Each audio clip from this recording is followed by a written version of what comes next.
All right, welcome to KX News on the Go. I'm Chance Sicklin. Thank you for joining us. 6 children were removed from a home in Stanley after police say they executed a search warrant and found drugs and a dead dog inside. Now, according to court documents, police executed a search warrant at the home of 35-year-old Jeffrey Giettel and 34-year-old Gabrielle Mariner, both of Stanley. Police say they were investigating a report of a gunshot that killed a puppy inside the house. Police say they were also found THC vape pens, nicotine vape pens, and a box containing several needles. Additional needles were also found in the bedrooms of some of the children living there. Police say the house was covered in urine and feces. 6 children ranging in ages from 7 months to 17 years old were removed from the home and were placed with Child Protection Services, who found them safe homes. Both people were arrested and charged with unlawful possession of drug paraphernalia and endangerment of child or vulnerable adult. They were also charged with 1 count of animal neglect. They will be back in court at the end of the month. Also, police in Minot arrested a man who they say assaulted a woman over the weekend. Minot police say on Saturday afternoon they were called for a report of a suspicious man inside an apartment building. When they showed up, police say they could hear screams inside. When police entered, they found a man they later identified as Kabar Vines and a woman. Now, police later said the woman had been sexually assaulted and held against her will. The woman was taken to the hospital to be treated. Officers arrested Vines at the scene. He is now charged with gross sexual imposition, felonious restraint, and aggravated assault. Vines is now in the Ward County Jail. He is back in court later today. A man who attacked and sexually assaulted a woman in Bismarck will spend over 40 years in prison.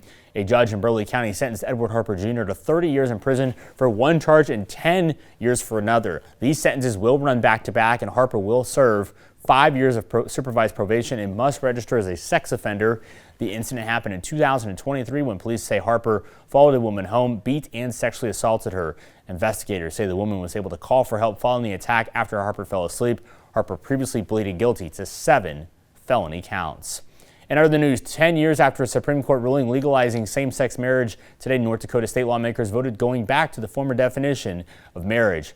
House lawmakers passed House Concurrent Resolution 3013, which urges the Supreme Court to define marriage as between a man and a woman. Lawmakers who support the resolution say the High Court decision in the Obergefell versus Hodges, which legalized same-sex marriage, conflicts with the county's principles. It argues that the framers of the Constitution would not have recognized same-sex marriage. Representative Bill Tvet from Hazon, one of the sponsors of that resolution, quoted from the Bible and the Declaration of Independence. Fargo Democrat Representative Austin Farks argues that if the old definition is restored, he and his husband could lose certain rights. I do realize that this is just a resolution, but this resolution is a message. It's a message to the world that North Dakota, if you're like me, you're not welcome here. If you don't conform to the ideas that we have about creating a family, you're not welcome here. Foss said that while he was upset the resolution passed, he did not expect the vote to be as close as it was. The resolution passed by a vote of 52-40 and will now head to the state Senate. The University of North Dakota is hoping to get more people to participate in clinical trials in order to help better treat children with neurodevelopment issues in their eyes. KX News' William Albert gives us more insight into that study. Amblyopia is a neurodevelopment eye disorder. It typically develops in early childhood and is commonly referred to as lazy eye. It's a condition where one eye has significantly poorer vision than the other, despite there being no actual problem with the eye. It can also present itself in crossed eyes, where one eye might be farsighted while the other has poor vision, causing the brain cells attached to the eyes and the retina to become malnourished. Retired optometrist Dr. David Bieberdorf says that eye patching is one of the most common treatment options available for amblyopia currently. The theory being that the bad eye will pick up that information and the brain plasticity will kick in and improve the vision in the poorer eye. However, a professor of psychology for the University of North Dakota says that since November, the school has been involved with recruiting families for clinical trials for a pediatric eye disease investigator group. They never had any representation from North Dakota. So it was a good opportunity for us to become one of their testing sites to run clinical trials for them. And they have over 200 sites now, around the country. He adds that in the trials, children of different ages will use a virtual reality headset as a way to heal after wearing their prescription glasses or an eye patch for multiple weeks. Those two are tested against virtual reality type treatments. One is called luminopia, which is a child is watching a bunch of shows like, SpongeBob SquarePants or Pants or Dora the Explorer. But through that virtual reality headset that presents images to both eyes somewhat differently. So it's essentially stimulating the one that's lagging behind. He also says the trials will hopefully allow for children to regain depth perception in both eyes during the trial period, which is set to last for 1 hour a day, 6 days a week. But you also restore binocularity, which is when both of your eyes are able to see depth, and they're working as a team so that the brain gets a single image that is fused. However, he believes these trials could have a major effect in fighting amblyopia. The question is just how big of an effect. We know that it has an effect. We want to see how big that effect is, if it's superior to the standard of care treatments.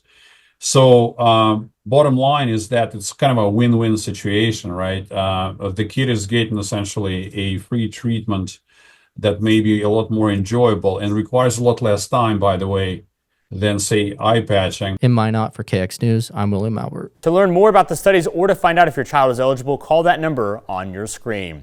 All right, turning back now to KX Storm Team Weather, let's check in with meteorologist Andre Brooks. Andre, how's it going? Well, I'm here to tell you, Chance, the temperatures here in Bismarck are looking pretty cool at 24 degrees. And as you can kind of tell in our current KX cam, we are seeing those overcast skies, and these clouds are just going to continue to build as we progress here. Now, looking at our current storm team radar, we are continuing to see those clouds filling in, and our rain band here is continuing to set up shop. And this is just going to continue to intensify over the next few hours. So it's just something we're going to be watching for sure, so make sure you tune into KX for the latest on this. Now, looking at our current temperatures, our temperatures right now are mainly in the 20s and 30s, exception there in Newburgh at 19 degrees, so it is a relatively cool to mild start to our day. And over the last 24 hours, we have seen a slight dip in temperatures overall, about 5 to 10 degree temperature change, so it's a little bit noticeable out there. I had to wear a hoodie today. Yesterday, I didn't even have to wear anything, as far as a cold protectant. So it is feeling pretty on the crisp side, if you will. Now, our winds are out of the south and west, about 5 to 15 miles per hour, and these winds are expected to continue to increase. Now, we have this disturbance here that's going to continue to push its way towards the north and east over time, and that is going to provide us with those rain chances today. And then our area of high pressure will move its way towards behind this system, and it's going to clear things out and also keep things on the quiet side as well. So that's something to really look forward to. Now, looking at what this disturbance is going to do throughout the day, firstly, it is going to be the rainfall. Now, the rainfall will start later on this morning into the afternoon hours for our southern and western regions, and some rain could be moderate at times, so that's something we'll be watching for sure. And that's going to continue into around our 5 o'clock hour potentially for Bismarck, and also in Williston we'll be watching as well. And once we get into the evening and overnight hours, that's where we'll start seeing those conditions clear on out. So that's going to be real good news here across our viewing area if you want more clearer conditions. Now, as far as the amount of rainfall we're expecting, we're thinking between a trace to just right under a quarter of an inch for most locations in our south and western areas. So that's something we'll be watching throughout the day too. And another thing we're going to be watching is for the wind gusts increasing to around 20 to 40 miles per hour, especially here in Dickinson throughout the afternoon and evening hours. And then once we get into the evening and overnight hours, we will see those wind gusts start to improve. Now, our highs for today will mainly be in the 40s, which means guess what? Our spring meter will be at a level 2.